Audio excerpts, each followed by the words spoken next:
Mr. Vice President, thank you for making time. I really appreciate it. You bet, Mike. Good to be with you. Good to be in North Carolina.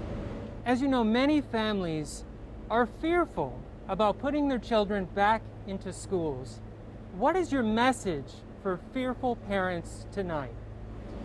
President Trump and all of our health officials believe that we can safely reopen our schools, and we're going to continue to give education officials here in North Carolina and all across America the guidance and the resources to be able to do that.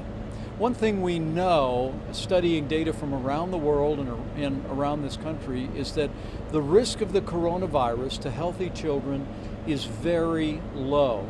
And by implementing the guidance of CDC, by having the kind of social distancing and other measures that actually we saw here at Thales Academy that opened 2 weeks ago, we're confident that we can safely reopen our schools. And make no mistake about it, Mike, it's in the best interest of our kids. We don't want our kids to fall behind academically, but what they learn socially by being back with their friends, the services that are available for special needs children, as well as those with learning disabilities, and of course all the nutrition services that are available at our schools tells us that it's absolutely going to remain a priority for our administration to work with states and local communities to get our kids back in the classroom. It's best for our kids, it's best for working families, and it's how we reopen North Carolina and reopen America. You're about to get an update on the vaccine. Can you promise the American people a safe and effective vaccine by Election Day? I think the American people should be very proud of what companies like those in the Research Triangle here in North Carolina have done in record speed to develop therapeutics and vaccines in the midst of the coronavirus pandemic. It is remarkable to think that as of this Monday, we actually began again at a historic pace the first phase 3 clinical trials in the United States for a coronavirus vaccine. You know, vaccines usually take literally years to develop, but because of the extraordinary ingenuity and innovation of the great pharmaceutical companies here in North Carolina and around America, we're already in phase 3, and there's several other late-stage clinical trials that are already beginning over the next several weeks. We really do believe that we're well on our way to having a vaccine that will be safe and effective for the American people.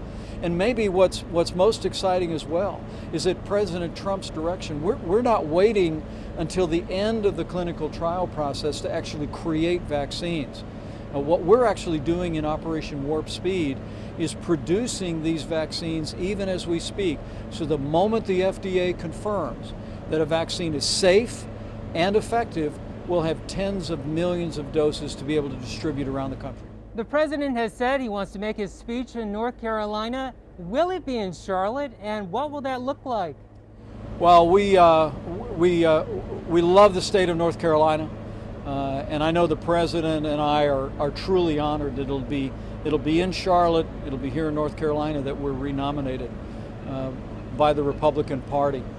And I know the president, we're all making plans for him to accept that renomination here in Charlotte to acknowledge the great work of our delegates. And I just can't wait to see this president renominated, to be out on the campaign trail across this great state. And I know the people of North Carolina, after 3.5 years where we've rebuilt our military, we revived our economy, we fought for free and fair trade that put American jobs and American workers first and saw conservatives appointed to our courts. The very foundation that was poured that's allowing the recovery that is happening even as we speak in the wake of this pandemic. I know the American people are going to look at that whole record for the last 3.5 years, and here in North Carolina you're going to vote for 4 more years for President Donald Trump in the White House. Well, sir, thank you very much for your time. Thank you, Mike.